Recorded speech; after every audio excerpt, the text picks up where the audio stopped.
Is anyone there? During a meeting, why is a security guard entering? Mr. Park, please be quiet. Do you know who this person is? A sudden hush fell over the conference room. No one dared speak, and Mr. Park's face paled. In downtown Los Angeles, the sleek headquarters of Pacific Tech Electronics rose amid glass towers. Every morning, it teemed with suited professionals, but one of the first to arrive was security guard Tom Kim. At 76, he arrived at the front entrance at 5:30 a.m., locking the glass doors and organizing the sign-in sheet. He wasn't required to do it, but Tom did it every single day, punctual and polite. "Good morning," he said, always the same greeting, formal, courteous, yet most employees ignored him, earbuds in, heads bowed, occasionally nodding but rarely returning the gesture. Lately, with so many new faces, courtesy had vanished. A few days ago, newcomer to the strategy department, Mr. Park, scoffed at Tom. "You always need to check badges, huh?" When Tom replied politely, Park sighed and glared. "At your age, can't you even recognize someone? You're inspecting badges on the head of a department lead?" Since then, Park began lingering by the security post, talking loudly on his phone. "Security guards are too much these days. Using an old man is just inefficient. Why doesn't the company realize that?" Clearly aimed at Tom, but he said nothing, bowed his head and maintained his usual quiet smile, though it now felt tinged with sadness. Still, not everyone ignored Tom. New HR assistant Jane Han greeted him each morning. "Morning, sir. You're here early again." "Take care not to catch a cold," she added, and Tom straightened his shoulders, smiling in response. "Thanks to your greeting, my entire day feels different," he would say cheerfully. One evening, as she passed the guard station with an umbrella, Jane paused. "Sir, don't you have an umbrella?" "I'm fine," Tom said. "I'm inside. I won't get wet." "But still, please take it when you leave," she urged, gently placing her umbrella aside and walking on. That night, Tom held the umbrella, looking up at the sky. Quiet kindness had touched him. With a fleeting tear, he murmured, "With a girl like her working here, this truly is still a good company." A few days later, an official announcement appeared on the company intranet. Mandatory badge policy strengthened. Security are to verify badges only, no unnecessary interventions. Employees raised eyebrows. Whispers began. Some suspected it was Park's doing. He was often seen near the security station. Why target an elderly guard? Later that afternoon in the strategy office, Park declared, "Let's transfer all outsourced security to operations management. Don't complicate this with paperwork. Just do it." HR manager Kim whispered, "Is this about Mr. Kim, the guard?" Park smiled coolly. "No, nothing personal. He's slow, inefficient, uncomfortable." The air turned icy. Park didn't care. Efficiency and results mattered most. Sluggishness was intolerable. That evening, as usual, Tom watched the last employee leave and stood by the elevator. From the hall came Park in a hurry, umbrellaless, soaked. "Here's an umbrella, sir." Tom stepped forward, umbrella in hand. Park waved it away curtly. "I'm fine. Rain is part of the job. Security, just do your job." His tone was sharp, irritation in his eyes. No need for thanks. Then he stormed outside. Tom quietly placed the umbrella down, casting his eyes to an old framed photo. Himself as a young man and the company's founder, shovels raised at a groundbreaking ceremony in the early 1980s. "Back then there was nothing. We built this with our own hands," he whispered, closed his eyes. Outside, rain continued. The next morning, rainwater still glistened across the company parking lot. Tom was already at work, sweeping and cleaning. Rain had seeped in overnight. Just then, Jane approached, holding a warm drink. "Sir, please take this. In this weather, you need something hot." Tom looked surprised as he took it. Oh no. This must have cost quite a bit. Really, your thought is enough. Jane smiled. But to give my thoughts, I need a cup at least, right? Tom chuckled and scratched his head. You always know just what to say. What department are you in again? I'm in HR. Still new, still all over the place, she replied. Tom nodded gently. Whether you're new or the CEO, a proper greeting is just common decency. That's what keeps us human, don't you think? Those words stayed with Jane all day. Simple, warm, yet powerful. But while warmth lingered downstairs, on the 16th floor of the strategy division, a much colder atmosphere loomed. We're starting today's meeting 30 minutes early, Park announced curtly. Adjust your lunch schedules accordingly. One team member hesitantly raised a hand. Sir, we're supposed to have a joint lunch with marketing today. We may need to coordinate. Park's eyes narrowed. Between me and marketing, whose instructions matter more? If you care about team spirit, start by following mine. Tension swept across the room. Even when lunch break arrived, no one dared to leave first. Later that afternoon, Park passed the security office, muttering, "It's time we bring efficiency to security too. Why are we still employing older people in this era?" Tom heard every word. Still, he didn't raise his head. Instead, he quietly gripped the worn-out cleaning rag in his hand. That evening, Park returned from an external meeting, striding through the lobby loudly, wearing designer loafers instead of his usual sharp shoes. "No, Dad, this company is too slow. I want to change it. Strip away inefficiency, unprofessionalism, and everything inhumane."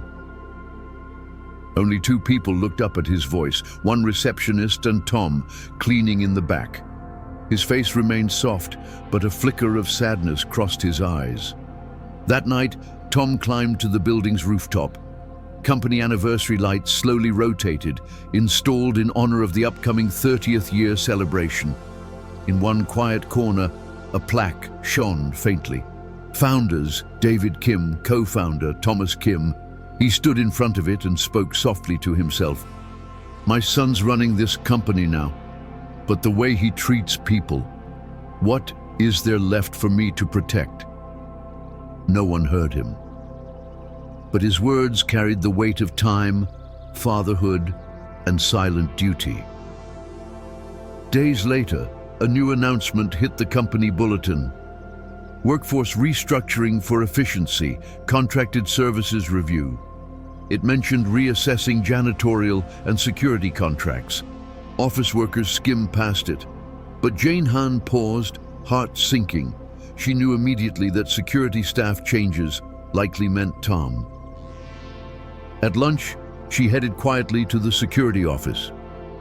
"Sir, did you see the bulletin?" Tom nodded silently. "Yes, I saw it." "Does this mean you'll have to leave?" He paused, then spoke calmly. "At my age, just having a job is a blessing. Who would I blame? The company decides these things." His voice carried not bitterness, but a quiet sense of acceptance. And somehow, that made it hurt even more. "No, please don't say that," Jane said, holding back tears. "Having someone like you here makes me feel safe. Really." Tom lowered his gaze and smiled faintly. But even that smile looked a little lonelier now. That afternoon, Park stood by the elevator with a few colleagues. "I told you, business isn't run on emotions. Older workers, they underperform. We judge by results, not sentiment." Then he added, "If this isn't finalized by next week, I'll call the agency myself. We can't keep waiting on this guard."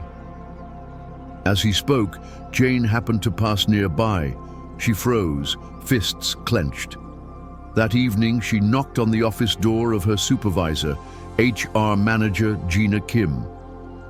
"Ma'am, is the security staff restructuring Park's order?" Gina sighed and nodded. "Yes, Upper management is calling it efficiency optimization, but it was Park's initiative. So, Mr. Kim is on the list too. Gina wordlessly showed her the file. Jane stared at it in silence, then quietly left the room. At that same moment, Tom stood alone on the rooftop. The sunset cast long shadows across the city skyline. He pulled out an old notebook, hand-drawn floor plans from the company's early days, names of original employees neatly written. He pointed to one entry: Robert Park, founding member, chief financial officer, son Jacob Park. He smiled faintly. So, the boy's all grown up now. But behind that smile was a deep sense of emptiness. The son of a friend he had built the company with now treated him like an inconvenience. Looking skyward, he whispered, "Then maybe it's time I did my part again." That night, Tom rummaged through an old file cabinet. From it, he pulled a faded employee ID badge. Co-founder, Thomas Kim. The next morning, Tom arrived even earlier than usual. After organizing the duty roster in the security booth, he quietly made his way to the back building. On the 6th floor was the executive suite, specifically the office of David Kim, the current CEO of Pacific Tech. No one found his visit strange. In fact, executive assistant Rachel Park greeted him with a warm smile and a bow. "Mr. Kim, the CEO doesn't have any meetings right now. Please go right in." Tom nodded politely and stepped through the door. Behind the large desk stood David Kim, who rose the moment he saw Tom and offered a respectful bow. "Dad, what brings you here this early?" They were father and son, but what filled the space between them wasn't ceremony. It was mutual respect. Tom sat quietly, then spoke plainly. "Lately, I'm beginning to think I've been too silent about the company's direction." The CEO didn't look away. He knew what this was about. He'd heard the rumors. Strategy Director Park had been pushing aggressive reorganizations, downsizing, terminating support staff, and even replacing contracted workers. "I'm sorry," David said. "I never imagined you'd have to endure this yourself." Tom shook his head and looked his son in the eye. "I'm fine. But you know, from down there I see it clearly. People no longer look up. They don't look around, just down, always looking for someone they think they can step on." David bowed his head. It wasn't just his father speaking. It was a wake-up call, a reckoning. Tom leaned forward. "Next week is the company's 30th anniversary. I want to say something that day." The CEO gave a solemn nod. "Yes, Father, I'll make sure it's arranged." That same afternoon, Park was once again barking orders in the strategy office. "I'm taking lead on the anniversary event. No decisions from HR or marketing unless I approve it." A PR associate hesitantly spoke up. "Sir, I heard the event is being handled directly by the CEO's office." Park gave a bitter smile. "The CEO gets briefed like everyone else. He'll fall in line once he sees what I have planned." He genuinely believed he controlled the company's momentum. His confidence came from cozy ties with senior executives. At that very moment in HR, Jane Han sat at her desk reviewing the final draft of the security staffing adjustment proposal. Her heart felt heavy. If this was implemented, Mr. Kim would be gone by next week. "This isn't just numbers," she murmured. "This is someone's life, someone's dignity." Later, gathering her courage, she headed to the 6th floor executive office. She had never dared approach before. Just as she was about to knock, she overheard a voice from within. "Sir, your father is right. Protecting the hearts of our employees is the foundation of this company." It was Rachel Park, the assistant. Jane's eyes widened.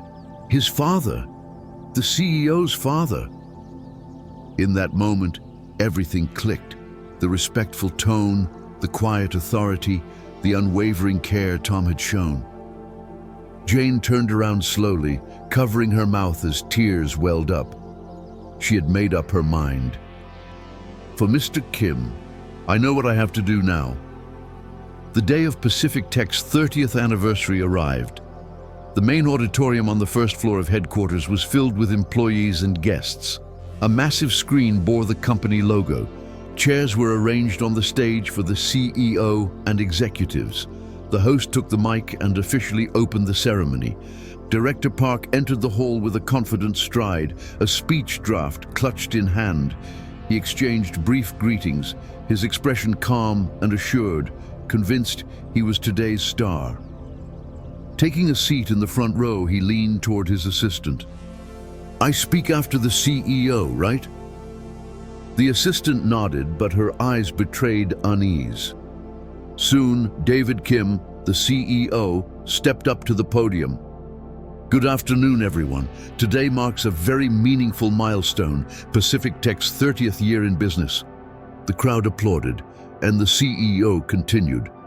"But before we look ahead, I'd like to take a moment to look back.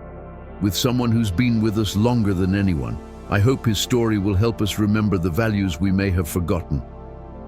From the side of the stage, a man in a security uniform slowly walked forward, Tom Kim.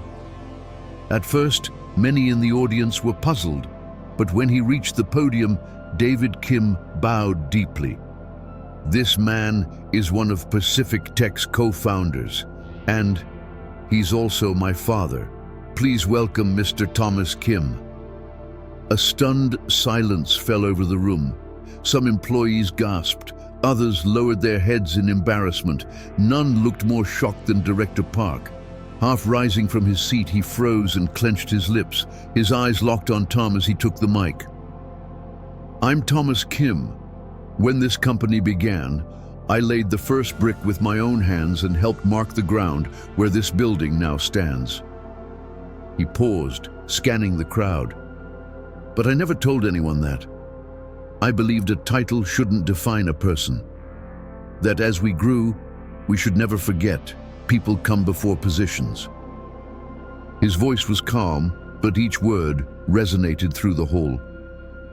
"These past months, I returned wearing this uniform not to be recognized, but to see if what we once stood for still lives in this company: respect, kindness, and care." He looked down for a moment, gathering his thoughts.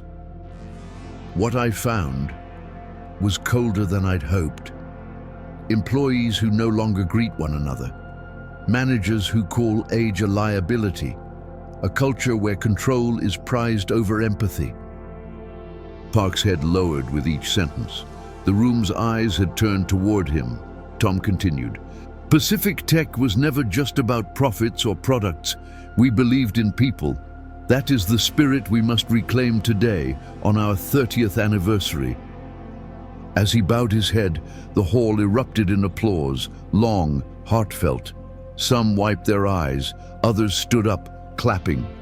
Director Park silently crumpled the speech in his sweaty hands. No one handed him a microphone. He never made it to the stage. That afternoon, a new notice appeared on the internal bulletin board. Director Jacob Park, position terminated and referred to internal review. No one expressed surprise. If anything, the mood was one of quiet relief. In the following days, a subtle change spread through Pacific Tech. People began greeting each other in elevators. Employees slowed their pace at the entrance to nod at the security post. "Good morning, Mr. Kim. Have a great day, sir." Tom responded every time with the same warm smile. "Thank you. Stay safe today." The changes at Pacific Tech weren't just structural, they were cultural.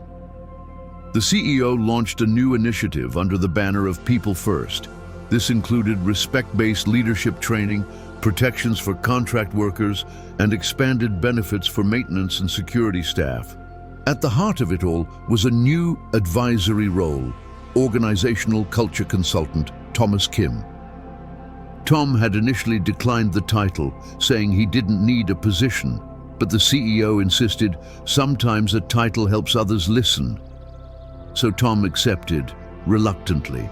He still kept his post at the security desk. But now, employees often sought his perspective and offered him greetings first. Even the most junior interns knew who he was and respected him not just for his title but for his presence. One afternoon, in the company cafeteria, Jane Han carried her tray looking for a seat. She spotted Tom sitting alone and walked over quietly. "Mr. Kim, may I sit here?" "Of course, Jane. You're always welcome," he smiled. They ate side by side in comfortable silence. Jane broke it first. "Your speech, I'll never forget it. It changed something in me." Tom nodded gently, smiling.